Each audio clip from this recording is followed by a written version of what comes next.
back to my vlog. Isang magandang araw sa inyong lahat mula dito sa Lasak City. At ito na nga mga latest kaganapan ngayon na pinagchichikahan ng mga chikadora, mga taga-Tacos Area of Responsibility and Community sa mga ganap sa Miss Grand International pa-All-Star ni Angkol, na kung saan kita nyo naman sa ating simpleng minopausal fashion destruction look, dahil very destruction din ang mga revelasyon ngayon, mga karag-karag sa kanila mga early favorites, sa kanila mga early prediction sa corona sa pa-All-Star na to ni Nawat sa Thailand. At base nga sa kanila mga chikahan, ako, tiyak, maghanda na kayo kung pasok ba sa listahan ninyo ang kanilang early favorite sa kanilang pa-top 6 sa taon na to sa pa-All-Star. Dahil na sa kanila pa-top 6 bitaw mga karag-karag, habang nakikinig ako at habang hindi ko naman naiintindihan talaga yung mga pinapuputak ng kanilang mga hemoglobin galore, pero yung base sa kanila mga mga picture na lumalabas at yung sa sabing mga top 6, so yun, pasok sa kanilang pa-top 6 mga karag-karag si Vietnam.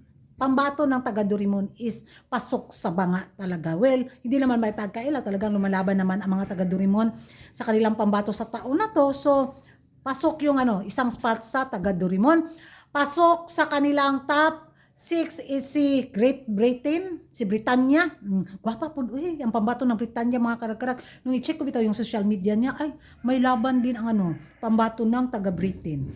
So may isang Asia, may isang Europe. Sino yung apat na natitira sa kanilang pa-early favorite, sa kanilang prediction sa top 6 sa pageant na to? Well, pasok sa kanila si Dominican Republic. Oy, sinabi ko sa inyo kagabi na grabe din yung ganda ni Dominican Republic. Tiyak, pasok ito sa panlasa ni Angkol. So, isang tama ako sa ilang prediction bitaw nila.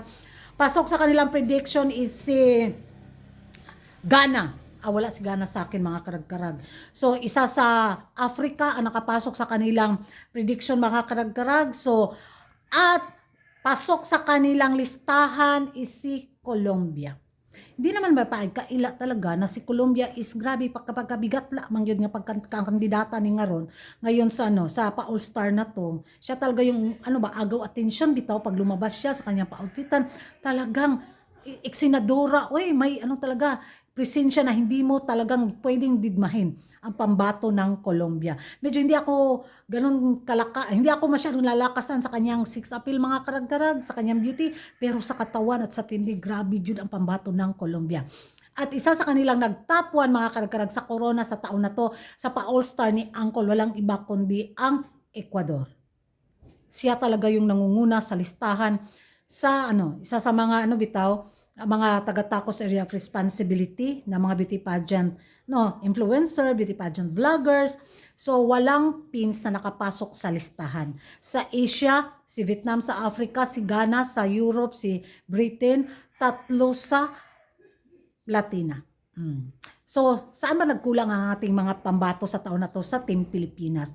Well, kanya-kanya tayo ng prediction, di ba? Siguro sa kanilang prediction mali sila, sa atin baka makatama tayo, pero para sa akin, pasok pa rin sa akin si Gasini Ganados. Hindi naman siguro maitsapwera ang Team Pilipinas sa taon na to. Sa 5 kandidatang pinadala natin sa pageant na to sa pa-All-Star, tiyak kukuha din si Angkol sa Team Pilipinas ng isa. Siyempre, hindi niya pwedeng talikuran ang pins after sa mga nangyaring kaguluhan, after sa mga iwanan galore sa ere ng ating mga kapitbahay sa pageant ni Angkol. Tanging ang Pilipinas lang ang kumapit kay Nawat at humawak si Nawat. So, tiyak, ipapasok niya talaga ang isa sa mga pambato natin at tiyak, si Gasini Ganados yan. So, ewan ko sa inyo mga karag-karag kung agree ba kayo sa kanilang early prediction sa corona sa pa-top 6 sa mga area of Tacos and Responsibility. So, mag-ingay tayo sa comment section at kung hindi ka pa nakapag-subscribe sa YouTube channel ko, don't forget to like and subscribe ko Ragan Karag and hit the notification bell para updated kayo sa mga latest kaganapan at late na intriga sa mundo na beauty pageant. And thank you for watching. See you in my next vlog. Bye-bye!